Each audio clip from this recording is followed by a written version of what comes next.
de funcionar como tal. Y no es porque realmente se parezca, sino porque tanto los vestibulares como los cerebrosos se complementan. ¿Ya? Ya hemos hablado en algunas ocasiones acerca de la actividad motora, ¿verdad? Y yo cuando les hablaba al principio, antes de comenzar a hablar de médula, yo les decía que cuando nosotros hablamos de función motora, en realidad nosotros hablamos de un conjunto de sus funciones, que cada una va a tener una importancia, ¿no? Entonces yo les decía, para nosotros podernos mover necesitamos fuerza, por implicar lo final, cuando hablamos de todo el orden.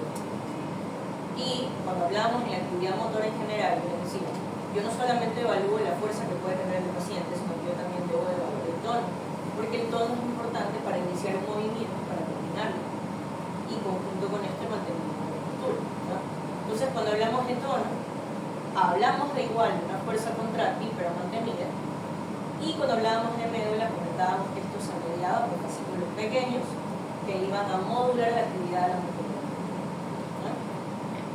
Y luego hablamos también un poco de reflejo, porque hablamos de compromiso de los motoneuronas, ¿ya?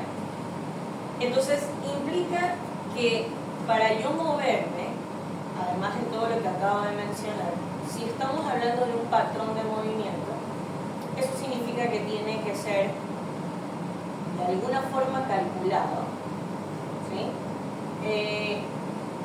¿Con qué tanta intensidad yo me voy a estirar? ¿Con qué tanta intensidad yo voy a contraer alguna extremidad? O más bien flexionar o extender, lo que quería decir, flexionar, extender, ¿no? Que cada extremidad, en realidad, para poderse mover, necesita ampliamente de dos cosas. Esté calculada la intensidad de la actividad motora, ¿ok? Y luego, también el rango de movimiento que va a hacer va a depender de lo que le permita la articulación, eso le va a dar un eje móvil, ¿no? Entonces luego tenemos articulaciones que tienen 4 veces de movimiento, otras que tienen solo 2, entonces dependiendo de eso va a ser ya el movimiento complejo como tal, ¿no? Que si con la mano, que si hago un movimiento de prensión, que si estoy variando, lo que sea, ¿ya? Entonces, por un lado, yo tengo el cálculo de la intensidad de la fuerza, que el cálculo de la intensidad de la fuerza va a depender de varias cosas. Una de ellas es el tono, ¿sí? Que lo del tono ya lo hemos conversado, ¿ok? Ahora, hablamos del tono en un contexto de cuáles iban a ser los fascículos que iban a tener una influencia directa en la musculatura inferior para modular su actividad en lo que respecta al mantenimiento del tono, ¿sí? Pero no hemos hablado de todos los centros orgánicos, ¿sí? Nucleares, que se encargan de orquestar, ¿no? Esa actividad. Que ahora hablando de lo vestibular, sabemos que entonces existen, ¿ok? Poblaciones nucleares, ¿sí? Es decir, sustancia gris, que se va a encargar de orquestar ese estímulo que llevan los fascículos, que como mencionaba Carol, ¿verdad? Tenemos dos grupos, ¿sí?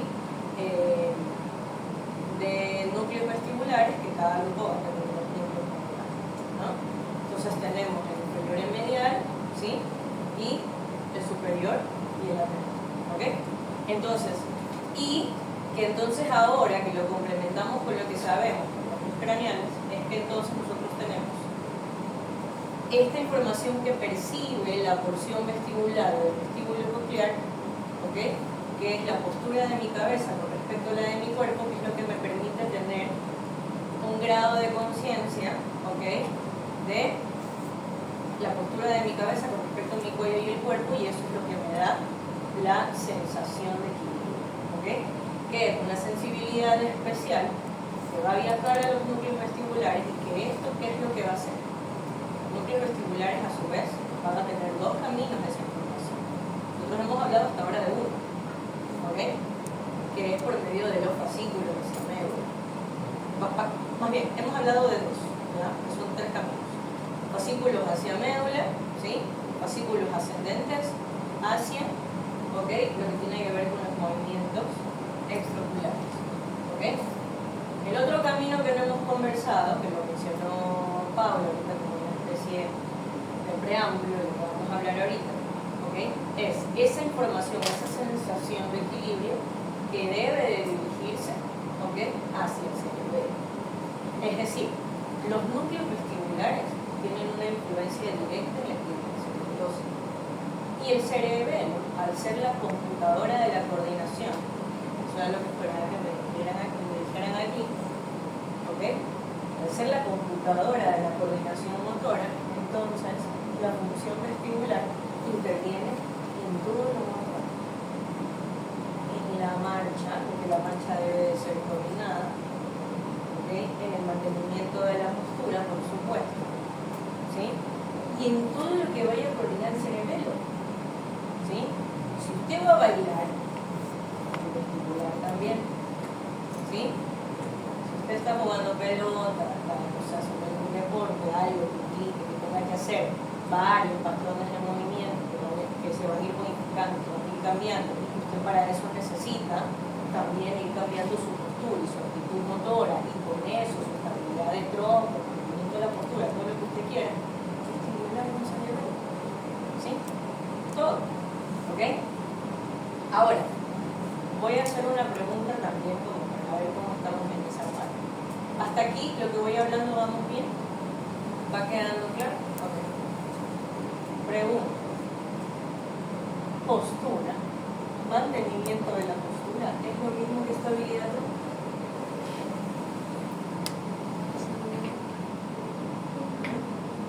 Mantenimiento de la postura es lo mismo que estabilidad troncal.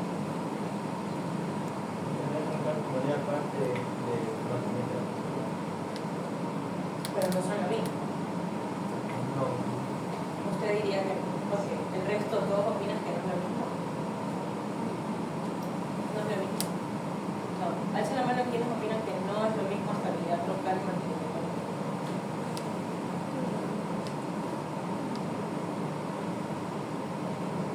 O sea, supongo que Leire, Juanse, Leonardo opinan que sí es lo mismo. ¿Sí? Leonardo, no es lo mismo. No está seguro. Leire, No estoy seguro. no está seguro. Juanse, ¿no está seguro o dice que en definitiva no es lo mismo? O sea, no estoy tan seguro, pero es que se debe de mantener una postura, o sea, orientarse en el espacio, ¿ya? Pero en sí no estoy tan seguro de mi respuesta. Ok. Todavía. Por eso debo de decir. Ok. No está seguro, pero a usted le suena como que mantener la postura es lo mismo que tener estabilidad troncal, de alguna Sí. forma. Es decir, quizá podría estar de acuerdo con lo que dice Diego, que capaz la estabilidad troncal es parte del mantenimiento de la postura, pero no son lo mismo.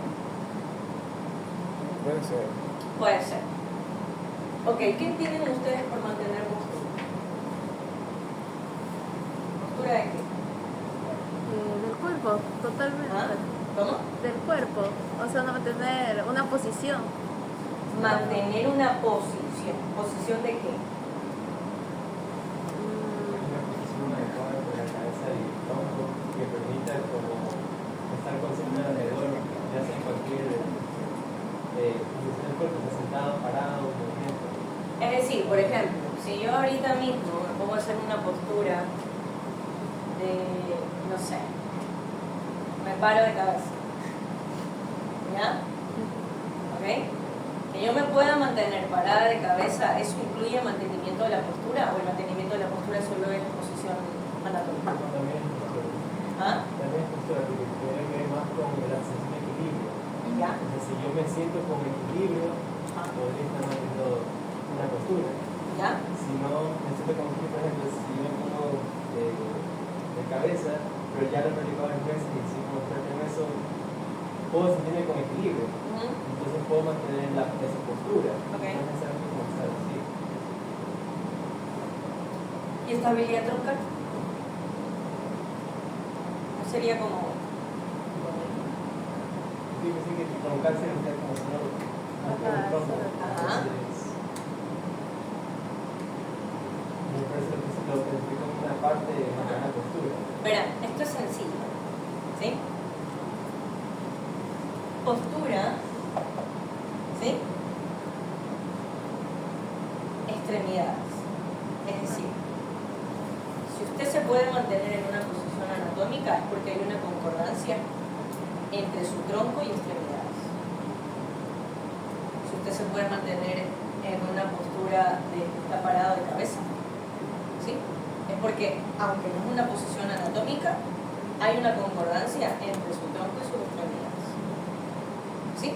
Y estabilidad troncal, como dice Diego, es literalmente eso. Solo el tronco. ¿Sí? Entonces, para que ustedes le den como un sentido un poquito más sencillo, ¿sí? Cuando yo hablo de estabilidad troncal, eje central. Es decir, yo puedo tener pérdida de la estabilidad troncal, pero puede que sí tenga capacidad de mantener postura de las extremidades. Entonces, capaz, mi extremidad mantiene tono, mantiene postura, todo bonito, pero mi problema es mi eje central. ¿Sí? Ok. Y el mantener postura se implica las dos cosas, que hay una concordancia entre mi tronco con respecto a las extremidades y al revés, extremidades con respecto a mi tronco. ¿Sí? ¿Ok? Entonces, estabilidad troncal, eje central. ¿Ya? Mantenimiento de la postura, concordancia entre el eje central, ¿sí? Y las extremidades. ¿Ok? Entonces, en parte, la estabilidad troncal sí me permite tener mantenimiento de la postura. ¿Ok? Por lo tanto, postura es todo. ¿Sí? Esto es postura. O sea, es todo. O sea, todo. ¿Ya? Y estabilidad troncal es en exclusivo del eje central. ¿Por qué es importante que ustedes tengan en cuenta esta diferencia? Porque cuando vemos síndrome de cerebeloso, van a haber pacientes que van a tener estabilidad troncal y van a haber pacientes que van a tener, ¿sí?, falta de mantenimiento de la postura, de capacidad de mantenimiento de la postura, y no se comportan igual. ¿Sí? Es diferente. ¿Ya? Entonces, no es lo mismo, pero sí necesito de uno que contribuya a esto. ¿Ok? Entonces, en resumen, estabilidad troncal, eje central, mantenimiento de la postura, extremidades con respecto al eje. ¿Sí? Ok. Doctora, Por lo tanto, disculpe, es extremidades y tronco. O sea, ella sabe. postura. Sí, postura. Sí. Ajá. Listo. Por lo tanto, para yo poder marchar, ¿sí?, para yo poder caminar, yo necesito, para poder caminar normal, yo necesito estabilidad troncal y necesito poder mantener postura. Si una de las dos me falta, se va a alterar la marcha. ¿Sí? Pero la marcha puede tener distintas alteraciones. ¿Ok? ¿Sí? Es decir, si yo no tengo estabilidad troncal, ¿sí?, capaz no puedo marchar adecuadamente en línea recta y tengo que balancearme mucho para no caer. Puede ser. ¿Ok? Puede ser que yo no tenga mantenimiento de la postura, ¿ok? Y entonces la postura al inicio del movimiento es inadecuada y tampoco marchar normal. ¿Sí? ¿Ok? Entonces la función vestibular es indispensable para el funcionamiento del cerebelo. ¿Ok? Porque el cerebelo, como les decía, es como la computadorcita, ¿no?, que nosotros tenemos acá adentro, que es el centro de la coordinación, no de la modulación. Coordinación. ¿Sí? Porque modular, ¿qué significa? ¿Qué significa el verbo modular? Digo, yo modulo. ¿Qué significa modular? Intensidad. ¿Qué es modular en sí? Convertir algo. Puede ser, ¿no? Modular viene de modo, ¿no? Que yo puedo alterar o corregir el modo de algo. ¿Cuál es el modo aquí? El modo ya existe, que es lo motor, la función motora. Ya existe la fuerza, ya existe la coordinación de ese movimiento por cerebelo, ¿sí? Pero yo puedo modificar por el modo, es decir, eso que ya está planificado, ya está coordinado, ¿ok? Yo puedo ese modo corregir o modificar, ¿ok? Entonces, ahí, ¿qué hago yo cuando hablamos de modular? Por ejemplo, cuando yo les decía modular la motoneurona inferior, ¿qué les decía? ¿Qué implicaba eso? Que la motoneurona inferior mande más impulsos o mande menos impulsos, ¿verdad? Eso es modular en términos neurológicos, ¿sí? El cerebelo no modula. ¿Ya? Los que modulan la actividad motora son los núcleos de la base. Ellos sí son los que deciden, según toda la información que le mandan otras zonas de sustancia gris, en su momento lo vamos a hablar. Ellos son los que modulan, ellos deciden, dicen, a ver, para que este movimiento sea un movimiento ágil, lo suficientemente ágil, ¿sí? ¿Ok? Pero que sea sutil, con sutileza, ¿ok? Tiene que haber tanta cantidad de actividad estimulante a los músculos agonistas y tanta cantidad de actividad inductoria a los músculos antagonistas, ¿sí? Perfeccionar, ¿ok? Y el cerebelo no perfecciona, lo que perfeccionan son los núcleos de la base, ¿sí? Ellos perfeccionan la actividad motora y según esto que me está llegando, este movimiento que se quiere hacer, tanta cantidad de glutamato para los agonistas, ¿sí? Esta poquita cantidad de glutamato para las antagonistas, ¿sí? Si no existiesen los núcleos de la base, ¿ok? No fuese con sutileza nuestros movimientos. Es decir, por tratar de hacerlos muy ágiles, ¿sí? Se sacrifica la sutileza de los movimientos, ¿ok?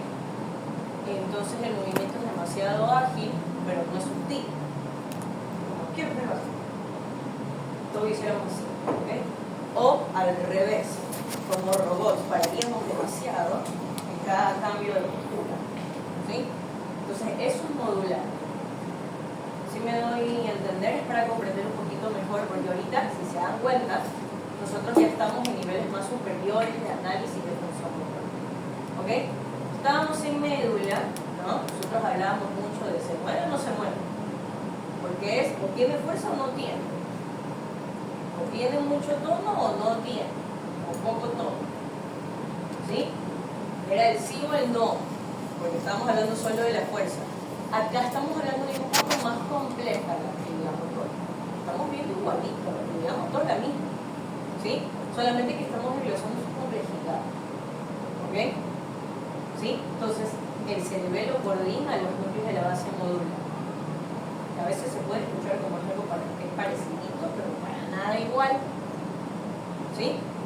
¿Sí quedó clara esa diferencia teórica? Núcleos de la base en general, ¿ok? Modulan la actividad motora. ¿Cómo? Ellos precisamente son los que van a calcular y van a decir, acá necesitamos bastante glutamato de los agonistas, acá necesitamos un poquito de glutamato para los antagonistas. Acá, en cambio, este movimiento necesita mucho mantenimiento de postura. Yo necesito que los antagonistas sean ahorita los protagonistas. Entonces, ¿sí? Se van a inhibir menos a los antagonistas y se inhiben más a los agonistas, ¿sí? Ellos perfeccionan la actividad motora para que nosotros no nos tomamos como robotcitos, ¿ya? Ni tampoco parezcamos así, ¿no? Como moviéndonos demasiado rápido, con brusquedad, ¿ok? Y el cerebelo es coordinación. Dentro de lo que implica coordinación hay un chorro de cosas, ¿sí? Que estabilidad orbital, que es lo que vamos a hablar ahora. Entonces, por lo que respecta a lo vestibular, ¿sí? Mantenemos la postura, hacemos que los movimientos extraoculares, ¿sí? Se den de una forma adecuada, ¿ok? que eso implica estimular a dos nervios craneales diferentes al mismo tiempo. ¿Ok? Complementar la función cerebelosa, no solo para el mantenimiento de la postura, sino para que la marcha se dé de forma adecuada y para que se pueda tener una estabilidad troncal. ¿Sí? Lo que respecta a los reflejos se incluye dentro del mantenimiento de la postura, ¿sí? Que serían reflejos posturales. Eso también, obviamente, se necesita función vestibular, ¿ok? Para que el cerebelo lo pueda ejecutar, para que el cerebelo lo pueda llevar a cabo. Que dicho sea de paso, hay función vestibular que tiene que entrar al cerebelo, y luego cuando el cerebelo hace lo suyo, tiene que enviar de vuelta esa información al vestibular otra vez. ¿Sí? ¿Listo? ¿Alguna pregunta hasta ahí?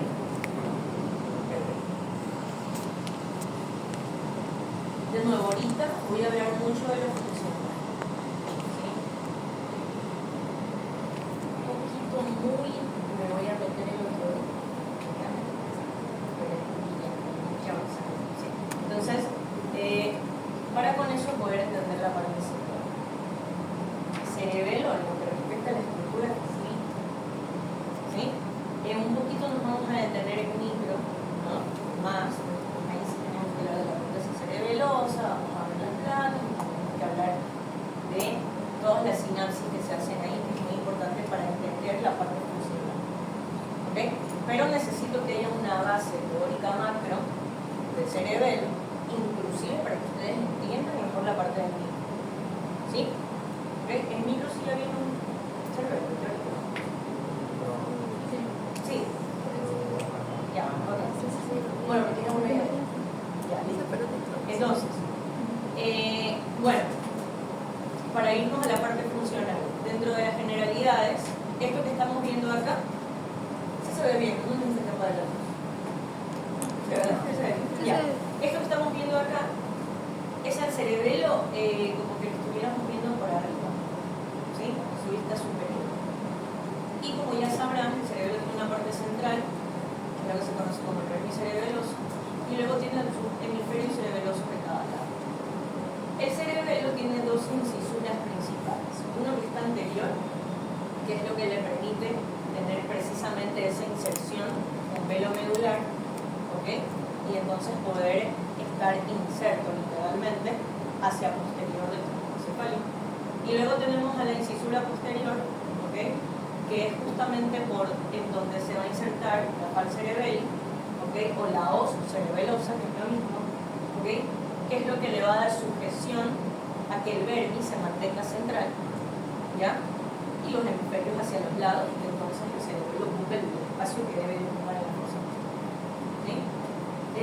Se ubica por debajo de la tienda cerebelosa o de la tienda del cerebelo, que por ahí un poquito hablamos de la tienda del cerebelo en embrio, ¿no? En Génesis, cuando yo les hablaba de todo lo que iba a ser infratentorial, supratentorial, etc. ¿Ya? Y luego vamos a tener una configuración interna del cerebelo, esto lo vamos a hablar más a fondo en microscopía, ¿okay? Pero el cerebelo tiene su manto gris, su manto cortical, que es todo lo que va a implicar la sustancia gris que va a tener el cerebelo hacia la periferia.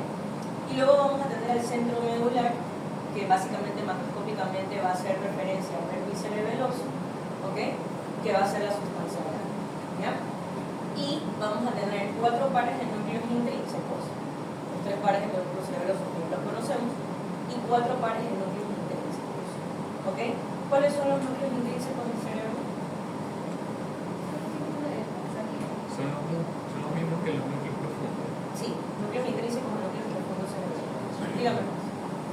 Son 4, son el dentado, el boliforme, globoso y el fastigio, o fastigiado. Bien. Ok, esos son los 4 pares de núcleos intrínsecos, los núcleos profundos cerebelosos, que es lo mismo. ¿Ok? Y cada hemisferio cerebeloso, si ven que es característicamente el cerebelo, tiene como esta forma como estriada. ¿Ok? Y de esa forma estriada que tiene van a haber unas fisuras o cisuras que van a ser un poquito más profundas, como esta que está acá, ¿okay? Esta que está acá, que se ven como más profundas, ¿ya? Y eso lo que va a permitir es que se vaya dividiendo a estos hemisferios cerebelosos en lóbulos, y a su vez cada lóbulo va a tener lobulitos, ¿no? Esa es como la parte macro, que le vamos a dar foco, la pieza, ¿ok? Después de que hablemos de la parte funcional, ¿ya?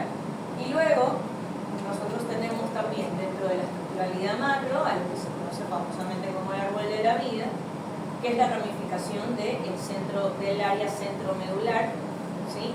Que sería el vértice cerebeloso. Es decir, si yo hago un corte aquí en sagital a través del vértice, ¿okay?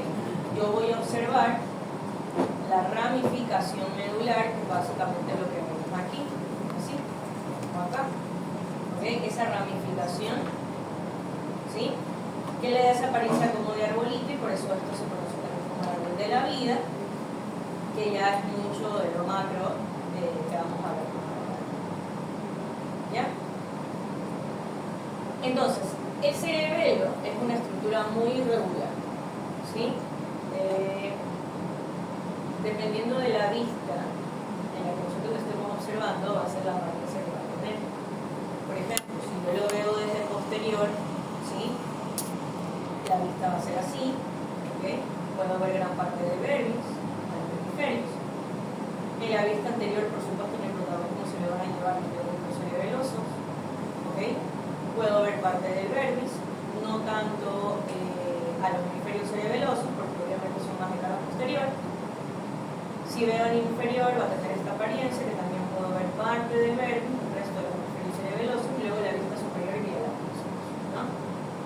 Entonces, la idea es que yo me vaya orientando tanto por cómo estoy viendo el cerebelo con cada una de sus estructuras vernianas y sus lobulillos correspondientes a cada parte del vermis. Es decir, el vermis, que es la parte central, ¿sí?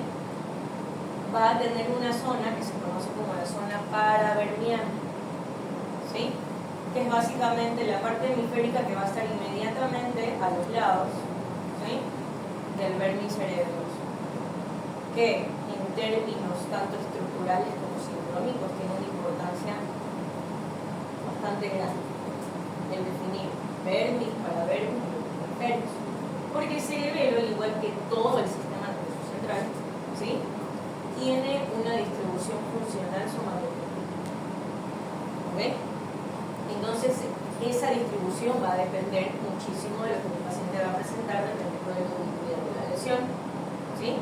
No es lo mismo tener una lesión verniana que una lesión paraverniana o una lesión hemisférica, ¿ok?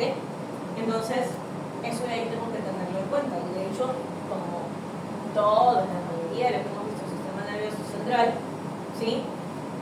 ¿No? Cuando hablamos de que aquí tenemos una distribución somatotópica, hablamos de cosas que ni siquiera que están separadas, o sea, son como conjuntos de axones o sustancia gris que están cerquita una de otra, ¿no? Entonces, y a veces yo puedo tener compromiso de todo un lóbulo, a veces yo puedo tener un compromiso prácticamente de todo el vermis y un hemisferio, o a veces yo puedo tener un compromiso de un hemisferio y una zona paraverniana, que eso de ahí es muy importante porque me va a dar ubicuidad a la focalidad, ¿sí? Entonces yo puedo tener pacientes que tengan mucho compromiso troncal, pacientes que tengan mucho compromiso de extremidades, pacientes que tengan dentro del compromiso de extremidades, tengo que pensar si ese compromiso de extremidades es distal o es proximal, ¿sí?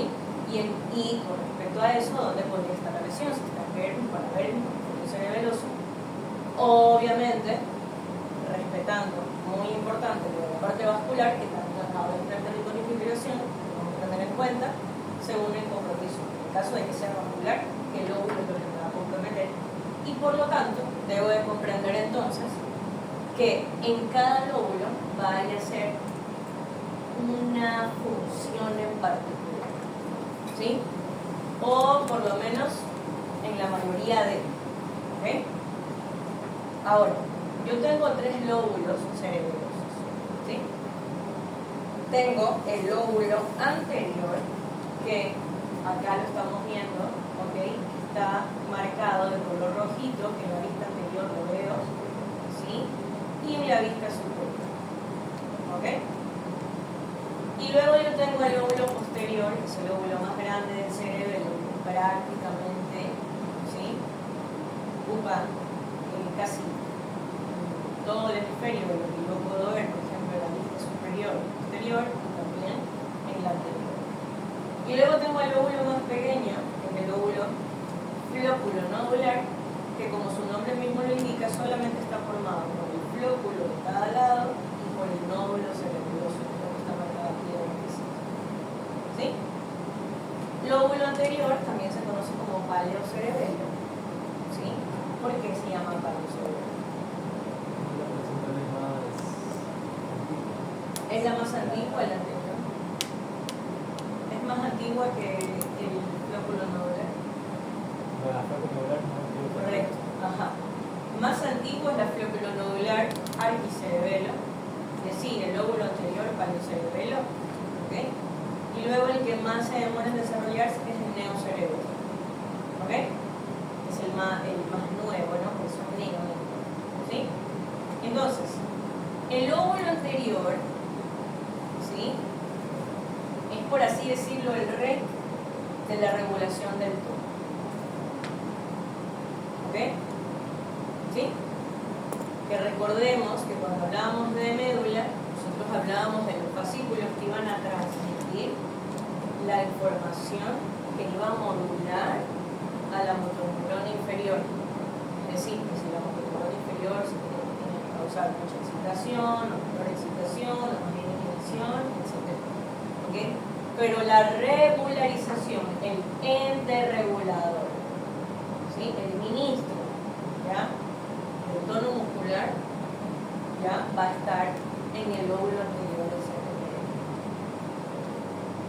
¿Sí?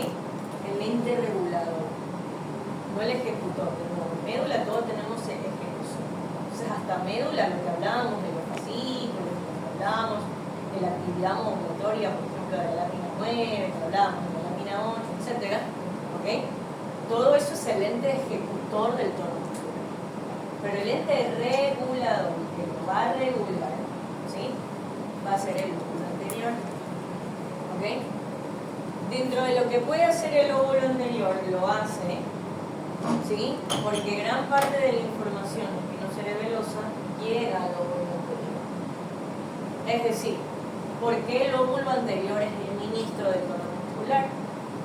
Porque a él le llega la mayor parte de la información de la ubicuidad de las partes de mi cuerpo, de la propiocepción inconsciente. ¿Sí? Luego, ya vamos a hablar un poquito más a fondo de esto de aquí, porque obviamente cada lóbulo se complementa de su función. ¿Ya? Luego tenemos al lóbulo posterior o el neocerebelo, ¿sí?, que este es el ministro de la coordinación de la función motora. ¿Sí? Coordinar. ¿Qué implica coordinar? Yo, por ejemplo, yo soy la coordinadora, ¿no? ¿Qué implica que yo sea coordinadora? Organiza y dirige. Ok, organizo, que no se interpongan las funciones, ¿sí? Porque si yo soy coordinadora de un área académica, por ejemplo, yo soy la coordinadora de morfofisiología del preuniversitario, ¿verdad?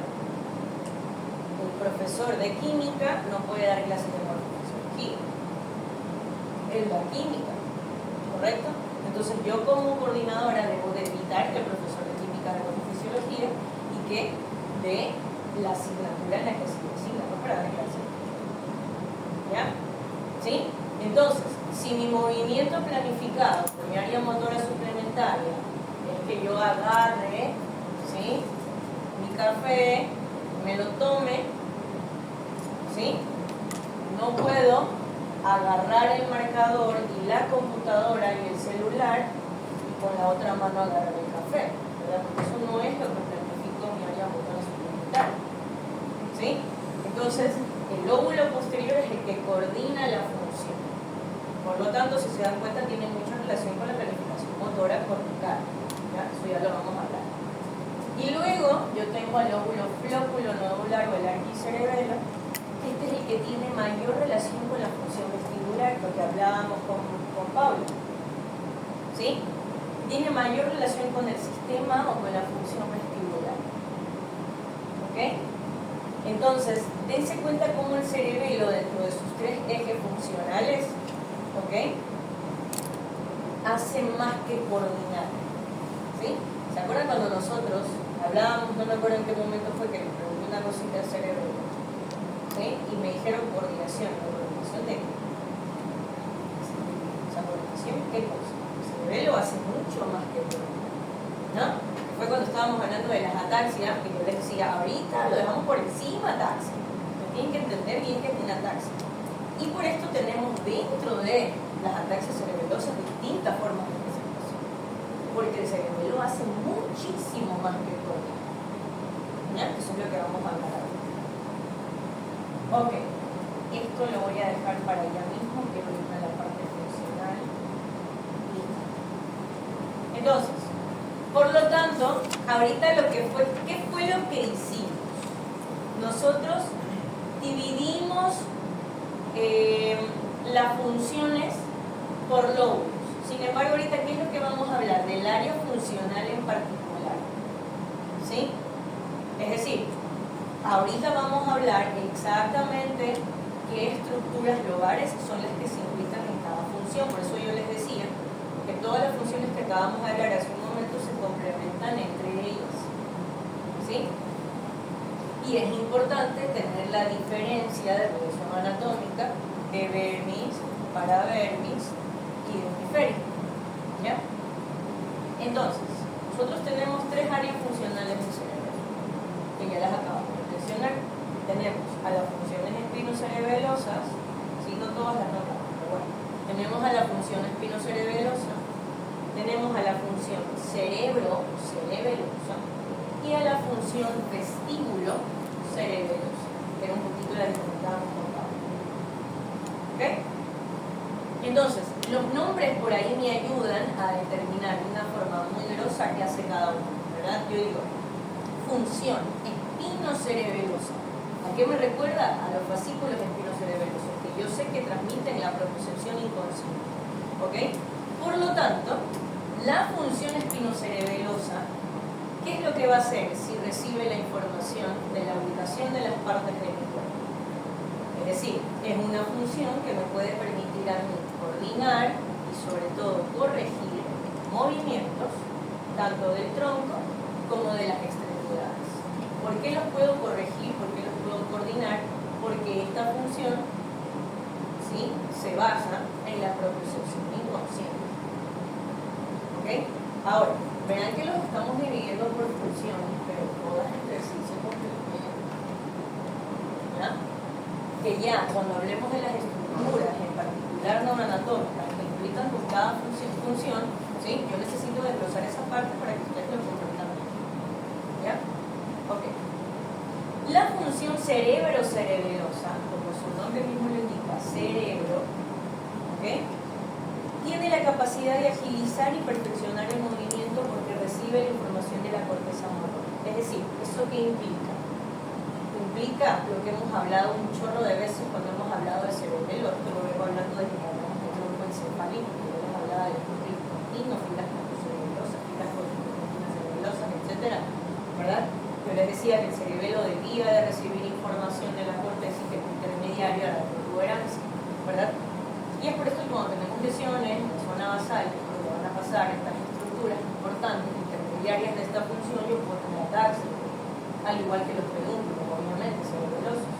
Pero en todo caso, bueno, los cerebrales también, pasan por el también. ¿Y qué es específico de esto de acá? Esto es así de sencillo. El cerebro planifica el movimiento y le avisa al cerebro el movimiento que va a hacer. Esa es la función cerebro-cerebelosa. Lo que nosotros debemos de saber es que obviamente hay un circuito de regreso, ¿sí? Corteza cerebelo y cerebelo corteza de regreso. Eso es lo que vamos a hablar. ¿Ok?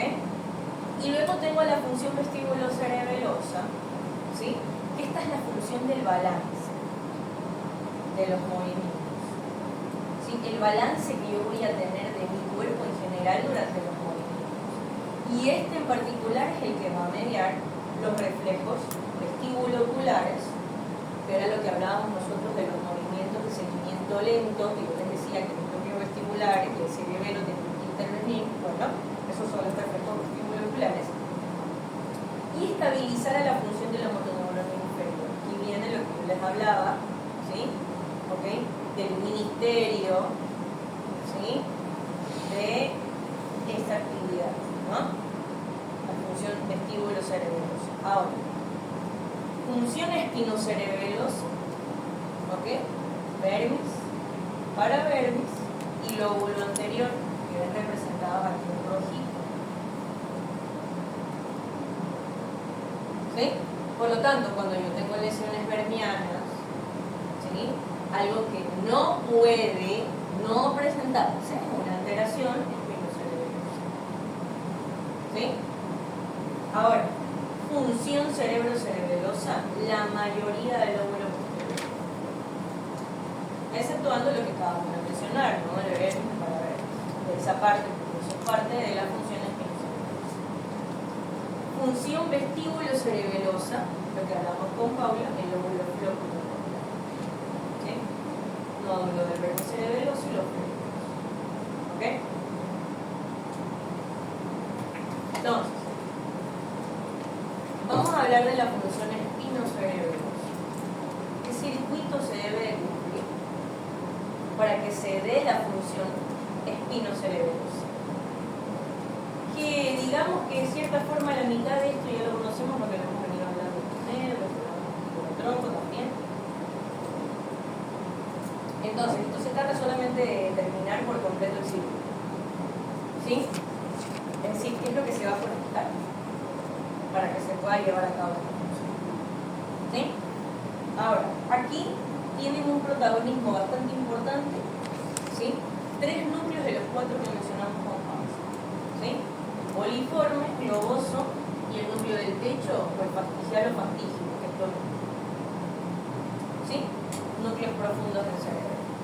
Entonces, ¿qué es lo que va a pasar acá? A ver, aquí empieza todo desde la ascendencia, ¿sí? De la información espinocerebelosa. Esto ya lo sabemos por medio, ¿verdad? Es decir, yo tengo una transmisión de impulsos de proposición inconsciente que tiene que ir al cerebelo. Hasta ahí nos habíamos quedado nosotros cuando hablábamos de función espinocerebelosa, ¿verdad? Y de hecho en su momento, me parece que cuando hablamos del tracto sí dijimos que iba hasta el núcleo anterior, ¿ok? Pero en todo caso lo recordamos ahora, ¿verdad? Toda esa información espinocerebelosa va a llegar al cerebelo, ¿ok? ¿A qué partes? Lóbulo anterior, en específico, vermis y paravermis, de lo que acabamos de hablar, ¿verdad? Ahora, eso va a llegar, ¿sí? Es decir, son aferencias espinocerebelosas, la proposición inconsciente, y hacen sinapsis de los núcleos que acabamos de mencionar: nodoso, fastigial y poliforme. ¿Sí? Ahora, después de que hace sinapsis en estos núcleos, ¿ok? Esa información sale del cerebro y se va a ir a estas 3 zonas nucleares, ¿sí? A los núcleos rojos, a los núcleos vestimulares y a la formación reticular. ¿Sí? Es decir, ¿dónde están ubicadas las partes de mi cuerpo? Cerebelo. Cerebelo, formación reticular. ¿Verdad? ¿Qué funciones tiene la formación reticular? Para mantener todo, la porción caudal, para mantener todo, las proyecciones que hace la red. Ajá, por la vía o por el fascículo, por el tracto vestíbulo espinal. Perdón, retículo espinal. Ya, retículo espinal, ¿verdad? Y entonces, eso ya lo sabemos, no lo vamos a repetir. Pero entonces, ¿qué habíamos hablado nosotros del fascículo retículo espinal? ¿Sí? Precisamente la función que tiene es porque recibe la información primero del cerebro. Entonces ahí tenemos ya un circuito, ¿sí? Circuito espinocerebeloso, cerebeloso reticular, reticular, espinal de nuevo. ¿Sí? Luego también envía esa información a los núcleos rojos. Esto también como fascículo lo vimos en su momento al fascículo rubroespinal. Igualito. Entonces ahí tenemos nuestro segundo circuito. ¿Sí? Espinocerebeloso, cerebelo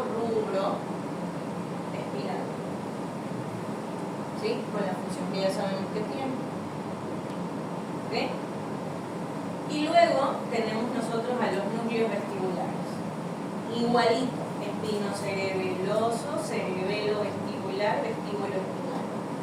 Con las funciones que ya sabemos que tiene. ¿Sí? Ok, ahora. Es decir, todo lo que van a hacer núcleo rojo, formación reticular y núcleo vestibular con respecto a la modulación de la actividad motora lo hacen porque primero, ¿sí?, reciben la información del cerebelo. Y el cerebelo puede hacer eso porque recibe información de los cerebros. ¿Ya? Ahora, parte de eso que sale del cerebelo se va hacia el tálamo. ¿Sí? Fibras cerebelo-talámicas. Ahora, ¿por qué se va hacia el tálamo? Entonces el cerebelo le tiene que avisar a la corteza, ¿qué hizo con el tono? ¿Por qué? Porque la corteza tiene que saber cómo está el tono para a partir de eso poder planificar un movimiento. ¿Sí? Okay. Entonces, cerebelo-tálamo-corticales, otro circuito. ¿Sí? Cerebelo-tálamo-corticales. ¿Ya? Y que luego eso, pues, lo que vaya a hacer la corteza lo vamos a hablar con mayor profundidad en la función cerebelo-cerebelosa. ¿Sí? Listo. Entonces, función espinocerebelosa. ¿Quedó clara la función? Los circuitos seguros.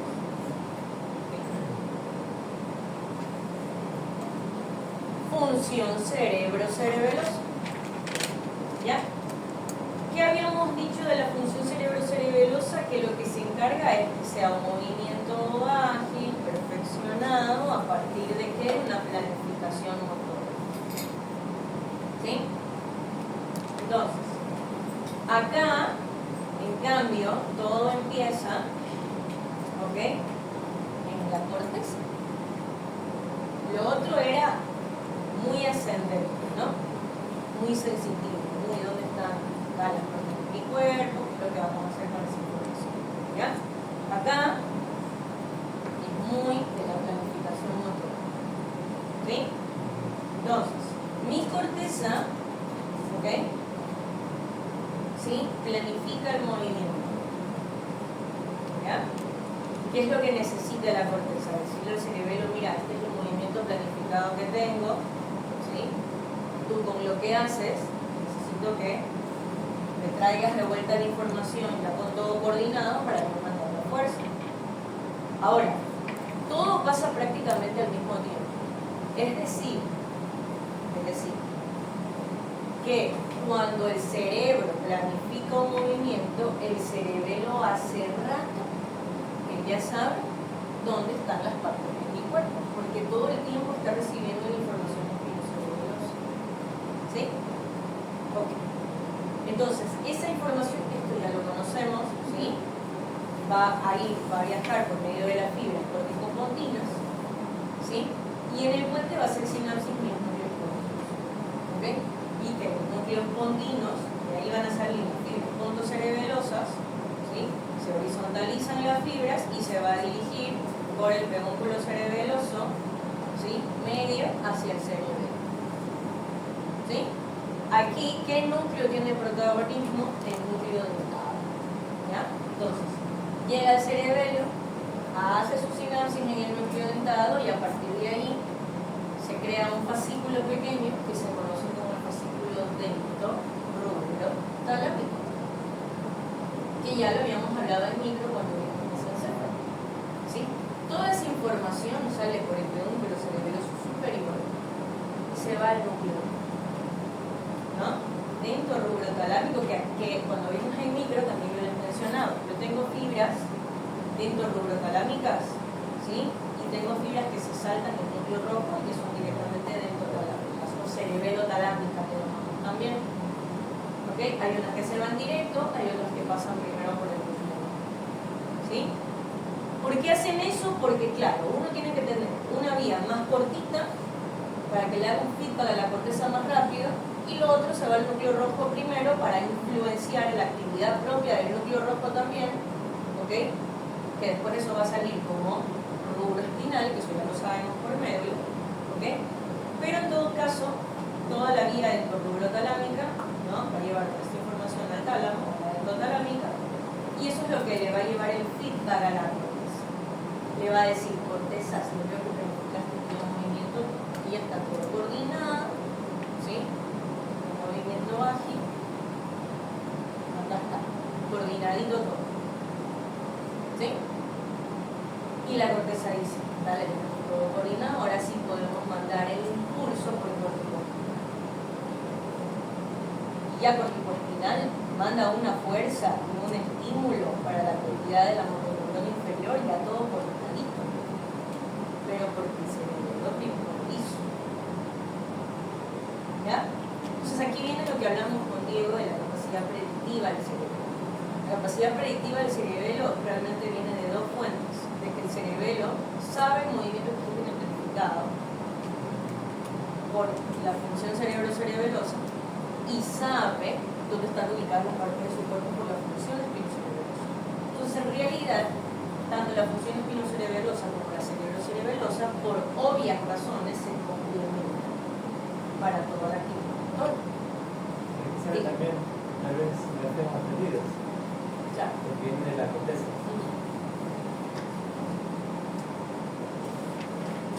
Preguntas con función cerebrocerebelosa. Sí. Diga.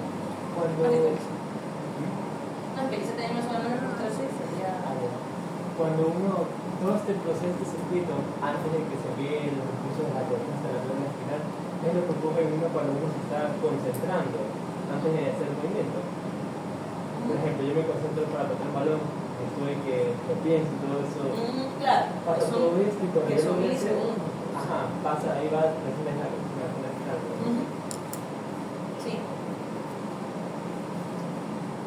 ¿Qué tanto usted se va a demorar?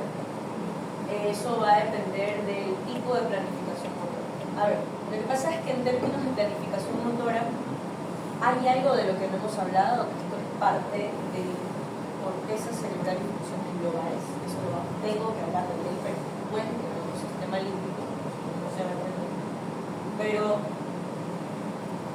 todo lo que usted hace con su cerebro, absolutamente todo, y no está exento de eso la actividad motora, hay una influencia cognitiva, emocional. ¿Qué tanto usted se vaya a demorar en tomar una decisión motora? Va a depender de la carga cognitiva, como en todo, no solamente en lo motor, ¿ya? Entonces, lo que quiero decir es que hay una importante intervención límbica en la actividad motora, que es algo que por el momento no estamos hablando porque nos estamos concentrando en la parte de la comunicación. Pero hay cosas que no hemos hablado, como por ejemplo la motivación motora, ¿sí? Que esto ya es algo de toma de decisiones, que implica una función límbica y que implica la corteza prefrontal.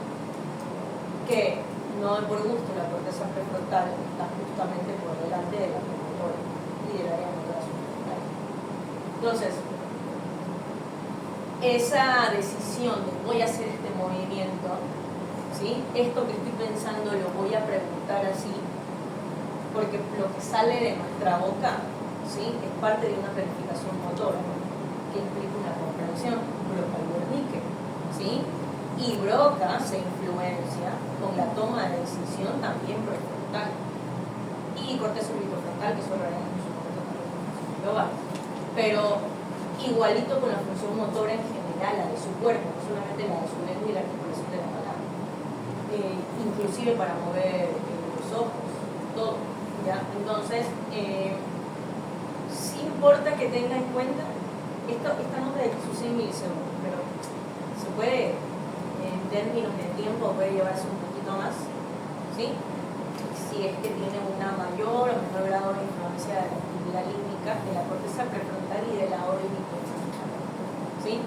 Porque a veces usted puede tener, sí, la actividad prefrontal y orbitofrontal puede llevarlo o llevarla a tomar una decisión motora más rápida o demorarse más. ¿Sí? Entonces ahí viene lo que, por ejemplo, las respuestas motoras rápidas en reacciones, que o pueden ser rápidas o pueden ser muy lentas, o bloquearse, ¿no? Es como la típica de, no, a mí si viene uno y no, yo no estoy puñeto, yo no sé qué. Y ya cuando sucede, se bloquean, ¿sí? Y tienen un bloqueo motor. ¿Ya? Entonces, me explico, y es por la parte límbica, ¿no? Entonces ahí ya depende de muchas cosas, qué tanta actividad apunta la araña, qué tanta actividad apunta el ángel, etc., ¿no? Entonces, qué tanto yo me voy a demorar, etc. O al revés, ¿no? Cuando yo tengo, por ejemplo, se me gasta el marcador y ya lo voy a botar, y acá tengo mi café y digo, voy a botar el marcador y termino botando mi café a la basura. No es como, ay, chaval, ¿no? Ese tipo de cosas. O es como, estoy comiendo chicle, ¿verdad? Saco, acá tengo el celular y boto el celular a la basura en lugar de botarlo al fondo y chaval. Ya, ese tipo de cosas, ¿sí? Que ya ahí, por ejemplo, es una actividad límbica que está alterando a la actividad motora, que su movimiento planificado desde un inicio fue botar la funda de chicle y terminó botando un celular a la basura, que lo tenía en otra mano, ¿ya? Y ahí viene temas de concentración, de actividad retentiva, que eso ya es algo líquido que puede afectar al eso. Ajá, lo que viene, ¿no? De lo que venimos hablando ahorita es justamente lo que a veces en los libros nosotros leemos, que los movimientos torpes, ¿no? El ni sé qué, o la torpidez de los movimientos, precisamente se refiere a esto, que si el cerebelo, ¿no? Tiene todo lo que hace, lo hace porque tiene una gran capacidad funcional predictiva. Si pierde esa capacidad, pues no importa que también yo planifique el movimiento, ¿sí? Si el que se encarga de coordinarlo no está funcionando, por mucho que yo planifique bien el movimiento, mi movimiento puede terminar siendo torpe porque parte del órgano que se encarga de la coordinación y todo, pues capaz no está funcionando, ¿no? Y entonces obviamente mi movimiento, por mucho que yo lo planifique todo lo que tú quieras, precioso bello movimiento, va a ser torpe, ¿no? Es cuando vienen las cosas en la marcha y todo lo demás. Ahora, la función vestíbulo-cerebelosa, ¿ok? Este de aquí se cumple por un circuito pequeñito, ¿ok? Hasta ahora venimos hablando de circuitos un poquito largos, ¿no? Y que implican varias zonas de relevo o zonas de sinapsis, ¿sí? La función vestíbulo-cerebelosa es una función que se forma por un circuito bastante reducido, ¿ok? Y sencillamente, bien, siempre cuando nosotros en la anatomía hablamos de fascículos pequeños y fascículos cortos, es básicamente por dos cosas. Es bastante sencillo, que es una información que necesito yo que llegue rápido a algún lugar. Entonces generalmente son funciones básicas, funciones primitivas, ¿sí? ¿Ok? Entonces, de todo lo que hace el cerebelo, la función vestíbulo-cerebelosa es como la más primitiva de todas. ¿Ok? Por eso, los animales, ¿ya?, que tienen menos nivel de conciencia que nosotros, ¿ok?, suelen tener la función vestíbulo-cerebelosa muchísimo más desarrollada que nosotros. ¿Sí? ¿Ok? Y la tienen más desarrollada en comparación, ¿no? Y no porque sean, o sea, lo que quiero decir es que la tienen más desarrollada porque tienen menos desarrollo de las otras, ¿ya? Por ejemplo, en nuestro caso, ¿sí?, como somos animales con alta complejidad cognitiva, nosotros obviamente nuestra función cerebro-cerebelosa es la que debe ser funcionalmente hablando, ¿sí?, muchísimo más compleja y más grande, lo que ustedes quieran. Entonces, en los animales que tienen baja complejidad, ¿sí?, de funciones altas, cognitivas, ¿sí?, pues no lo van a necesitar tanto su función vestíbulo-cerebelosa, obviamente la tienen más desarrollada porque pues, es la única que necesita que se desarrolle en la comunicación, ¿ya? Entonces aquí se cumple un circuito pequeño en el que, ¿qué pasa? Acá lo que primero sucede es la actividad vestibular, ¿sí? Es decir, mi oído interno envía la información que ustedes ya saben de la postura de mi cabeza con respecto al resto de mi cuerpo, que es la sensación de equilibrio, que es lo que hablamos con Carol, ¿verdad? A los núcleos vestibulares. ¿Sí? Y los núcleos vestibulares van a proyectar esta información. El oído del pedúnculo cerebeloso inferior, ¿ok? Hacia el óvulo flóculo nodular. ¿Ok? ¿Sí? Lo envían al óvulo flóculo nodular. Y a partir de ahí, ¿ok? Que hacen sinapsis en el núcleo faringeal, ¿sí? Sale la información del cerebelo, que significa que es un circuito chiquito, no hay muchas zonas de relieve, de sinapsis, literalmente el núcleo vestibular, el faringe, de regreso a los núcleos vestibulares. ¿Sí? Regresan a los núcleos vestibulares y también envían información a la formación reticular. ¿Sí? Entonces, a partir de ahí se crean las proyecciones que ustedes ya conocen, vestíbulo espinal y retículo espinal. ¿Ok? Ahora, la función vestíbulo-cerebelosa, a diferencia de la función espinocerebelosa, ¿sí? Esta de acá es la que se conoce como la función, ¿sí?, de la influencia de los músculos antigravitacionales. ¿Sí? ¿Qué son los músculos antigravitacionales?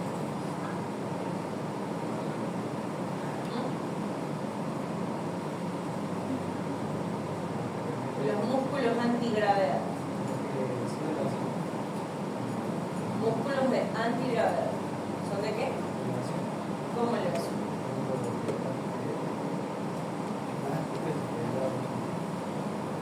¿De elevación? ¿Cree que será de elevación? ¿Qué sería antigravitación?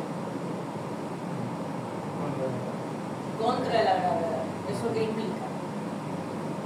Actividad motora. La fricción, podría ser. ¿Qué sería ir a favor de la gravedad? A ver, ¿qué sería ir a favor de la gravedad? ¿Caer o levantar? Caerse. Caer. Entonces, si yo tengo músculos antigravitacionales, son los músculos que tienen una actividad contraria o que evitan que yo me caiga. ¿Sí? Evitar que yo me caiga. ¿Ya? Para evitar que yo me caiga, ¿qué necesito? Necesito estabilidad total. ¿Sí? Necesito que los músculos antigravitacionales se activen de las extremidades. ¿Ok? ¿Sí? Por eso es que se han visto cuando los gatos, no sé si han visto esos videos que no sé, que botan un gato y que el gato va así y luego así, se para, ¿ok? ¿Ya? Eso es un claro ejemplo de la actividad de los músculos antigravitacionales. ¿Sí? El estirar las extremidades, mantener el tronco estable, ¿sí? Y regresar a una postura regular. Evitar caer. ¿Sí? Entonces, en términos prácticos, la función vestíbulo-cerebelosa evita que yo me caiga. Evita que yo me caiga mientras que estoy sentado, sentada, evita que yo me caiga cuando me estoy parando, cuando de estar en posición erguida me voy a sentar, ¿sí? ¿Ok? Evitar que yo me caiga. ¿Por qué? Porque mantiene la estabilidad del tronco e influencia a la actividad muscular antigravitacional. ¿Ok?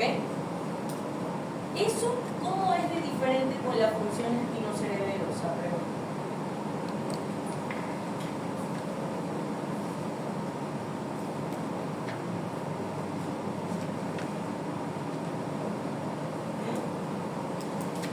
¿Qué sería lo espinocerebeloso? ¿Qué nosotros sabemos que hacen rubro espinal, vestíbulo espinal y retículo espinal? ¿Qué hacían cuando hablábamos de médula? ¿Qué función transmitían esos pacientes? Tono, ¿verdad? Tono. Entonces, ¿el tono con respecto a qué?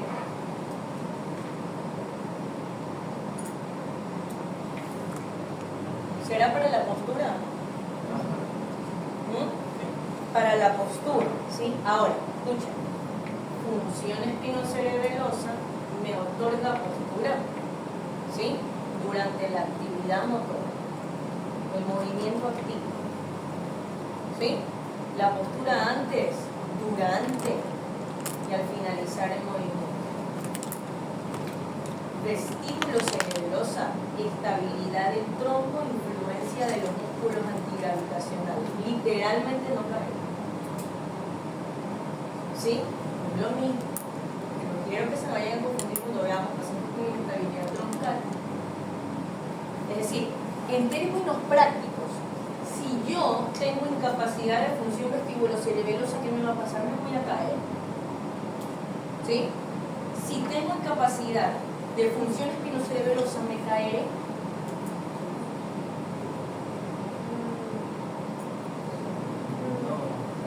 Caerme como tanto, pero obviamente no voy a marchar bien. ¿Sí? Porque no voy a poder mantener la postura durante la marcha. Y ahí vamos a ver qué va a pasar con el paciente, ¿no? Que puede ser que el paciente, mientras esté caminando, si tiene solamente un lado, ¿sí? Capaz, ¿sí? Se va a un lado. O si es de los dos lados, capaz se balancea. ¿Ya? ¿Sí me doy a entender? El vestíbulo cerebeloso. Señor padre. ¿Sí? O sea, porque no quiero que se me final cuando comenzamos a ver los signos. Eso no me lo se me pasa. Ya, ya contigo. ¿Ya? Ok. ¿Preguntas con las funciones?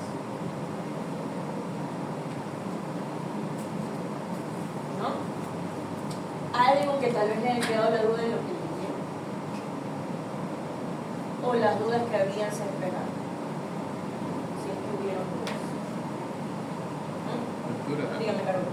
cuando hay falla de la función espino-cerebelosa, ahí estaría caracterizado por la ataxia cerebelosa, la marcha del borracho, como una vez te nos explicó. Eso ya vamos a hablar porque hay ataxias cerebelosas vermianas, ataxias cerebelosas paravermianas, ataxias cerebelosas. Sí, entonces eso ya vamos a ver. Lo vamos a ver así, casi. A ver, esto de acá lo tenemos que saber de ley, porque esto me da un poquito más de fineza al momento de determinar qué problema yo principalmente podría llegar a tener en un contexto atáxico, ¿sí? Por lesiones pedunculares, ¿sí? Si yo tengo un compromiso de pedúnculo cerebeloso superior, debo de saber que el pedúnculo cerebeloso superior es el que se va a encargar de enviar las aferencias al cerebelo, ¿cuáles? Espinocerebelosa anterior, ¿sí? Y la información óptica y acústica, ¿ok? Y de lo eferente, tracto dento-rubrotalámico o dentotalámico, que era lo que ya habíamos hablado, ¿sí? ¿Ok? Por lo tanto, un compromiso de pedúnculo cerebeloso superior principalmente me puede dar compromisos cerebro-cerebelosos, y espinocerebelosos. Si tengo un compromiso de pedúnculo cerebeloso medio, es que se va a encargar de enviar todo lo ponto cerebeloso, es decir, tracto ponto cerebeloso como aferencia y ya. Entonces, cuando tengo lesiones en pedúnculo cerebeloso medio, lo que más me preocupa es la función cerebro-cerebeloso. ¿Sí? Y si tengo un compromiso del pedúnculo cerebeloso inferior, debo de saber entonces que sus aferencias, es decir, lo que va a pasar por ahí para llegar al cerebelo va a ser el tracto vestíbulo cerebeloso, el olivo cerebeloso y el espino cerebeloso posterior, ¿sí? Y sus eferencias, es decir, lo que va a salir de ahí para dirigirse a otras zonas, ¿sí? Lo cerebelo vestibular y lo cerebelo olivar. Por lo tanto, cuando yo tengo lesiones del pedúnculo cerebeloso inferior, a mí lo que más me importa es el compromiso vestíbulo cerebeloso y en segundo lugar el espino cerebeloso, ¿sí? Por eso cuando hablábamos de este tipo de lesiones, cuando hablábamos de los síndromes vasculares, ¿sí? ¿Se acuerdan? Yo les decía, por el momento vamos a decir ataxia general, pero no son ¿sí? Inclusive siendo lesión vascular, yo puedo tener distintas formas de presentación de ataxia. No es lo mismo que tengo lesión de pedúnculo cerebeloso inferior a tener una pedúnculo cerebeloso superior, ¿sí? Nosotros en términos sabíamos todavía la función cerebelosa, ¿verdad? Yo decía, ataxia, sí, ataxia, con la conexión, ataxia, ya, perdón. Que ahora ya sabemos que tenemos un compromiso del pedúnculo cerebeloso medio, ahí sí probablemente vamos a hablar de compromiso. Pero si hablamos del pedúnculo cerebeloso inferior, por ejemplo, la ataxia, a mí me preocuparía muchísimo la inestabilidad troncal, por ejemplo, más que la falta de coordinación. De hecho, puede ser que la marcha no esté tan afectada en términos de pisadas, pero sí falta de estabilidad troncal. O sea, un paciente que tal vez no tiene descoordinación durante la pisada de la marcha, pero sí se cae. ¿Ya? ¿Ok? Y lo mismo si es que hablamos del pedúnculo cerebeloso superior, que en cambio implica mucho más el espino cerebeloso, que estar pensando en la falta de coordinación. Sí me doy a entender con esa parte, no quiero como que quede claro eso. Ok. Entonces, vean, esto es lo que yo les decía de la distribución somatológica. ¿Sí? Hagan de cuenta que esto de acá, este gráfico. Ahora sí, este gráfico es verán. ¿Se acuerdan que nosotros veíamos en vista posterior al cerebelo, vista posterior y superior al cerebelo así? Hagan de cuenta que acá, este gráfico, es como si ustedes cortaran aquí en sentido axial al cerebelo y lo abrieron. Y lo ven desde atrás. Entonces ustedes están viendo desde atrás a todo el lóbulo anterior, a todo el lóbulo posterior y el flóculo nodular, que ustedes ya saben que es un lóbulo que ustedes lo van a ver solamente en vista anterior, lo están viendo acá abajo. ¿Sí? Pero es como que estuvieran abriendo el cerebelo así. Y lo ven desde atrás. ¿Sí me voy a entender? Ahora, aquí viene lo de la distribución somatológica que yo les hablaba. ¿Sí? Flóculo nodular, reflejo vestíbulo ocular, ¿sí? Y se cae. Pero acá sí me importa mucho lo del tema de la distribución somatológica, porque no es lo mismo tener lesión verniana que paraverniana o hemisférica, sobre todo cuando tenemos lesiones en el lóbulo anterior y lóbulo posterior. ¿Sí?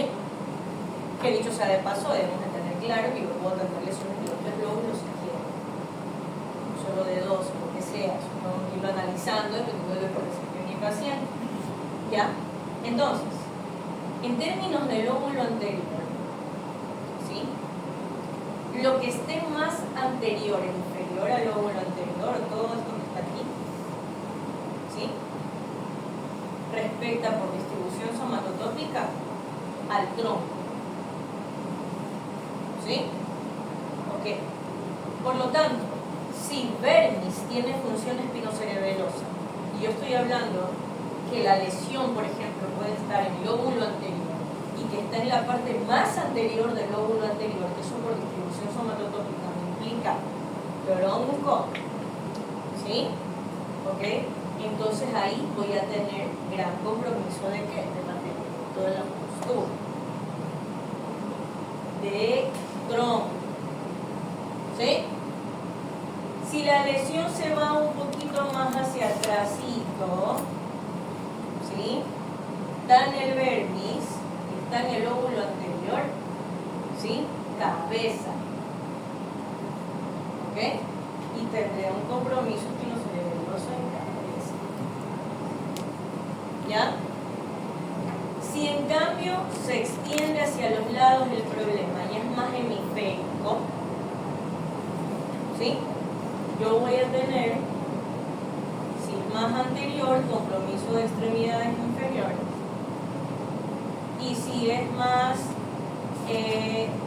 hacia posterior, extremidades superiores. ¿Ok? Y así igualito, entre más paraverniano sea, el compromiso de la extremidad va a ser proximal. ¿Sí? Y entre más alejado el paravermis sea, el compromiso va a ser distal. ¿Sí? Si es en lóbulo posterior, aquí cambia un poquito la cosa en el vermis. Bueno, y en todo, pero también. ¿Sí? Si está más arriba, porque acordémonos que el lóbulo posterior, ¿sí? Sería esto. ¿Ok? Entonces, si yo estoy señalando aquí, sería más arriba, y si estoy señalando acá, sería más abajo, ¿no? ¿Sí? En la parte posterior. Entonces, si es más arriba, el compromiso va a ser de extremidad superior. Entre más abajo sea, el compromiso va a ser de extremidad inferior. Es diferente acá. ¿Sí? Por eso es que a veces se ponen así. Como que hacen el muñequito así, ponen acá al tronco, ¿ya? Y extremidad posterior, superior. ¿Sí me explico? ¿Ya? Esto sería pelvis, cabeza, tronco, y acá sería extremidad inferior, extremidad superior. ¿Sí? Todo esto, lóbulo anterior. Y luego el lóbulo posterior, ¿sí? ¿Ya? Que sería en cambio, ¿ya ven? Así. ¿Ok? Cabeza, ¿ok? ¿Sí ven? Más hacia paravermis, tronco, más hacia vermis. Extremidad superior, extremidad inferior. Entre más arriba en el lóbulo posterior sea la lesión, más probable el compromiso de extremidad superior. Entre más abajo, más probable el compromiso de extremidad inferior. ¿Sí? Entonces, cuando distribución somatotópica del lóbulo anterior, nada de cuenta que lo ponemos como cabeza al paciente. ¿Ya? Compromiso del lóbulo posterior ya no está de cabeza, sino que cabeza está un poquito más hacia paravermis y el tronco se mete más hacia vermis. Y acá es al revés. ¿Sí?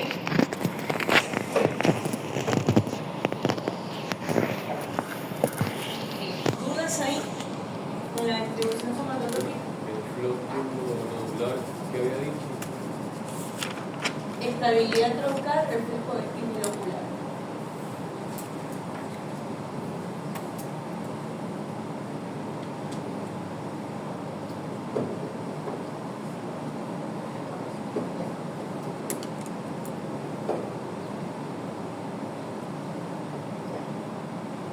Preguntas.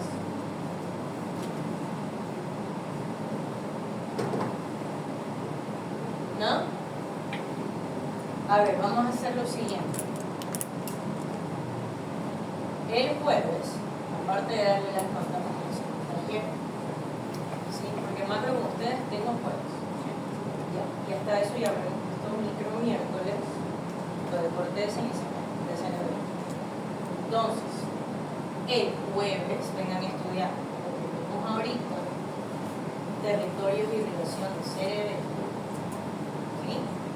Y síndromes cerebelosos, ¿sí? Porque los síndromes cerebelosos vamos a ver con el taller. Es decir, ustedes vienen estudiando, ¿sí? Para que ustedes resuelvan el taller, ustedes no vayan a hospital el síndrome de su paciente. Y corrigiendo el síndrome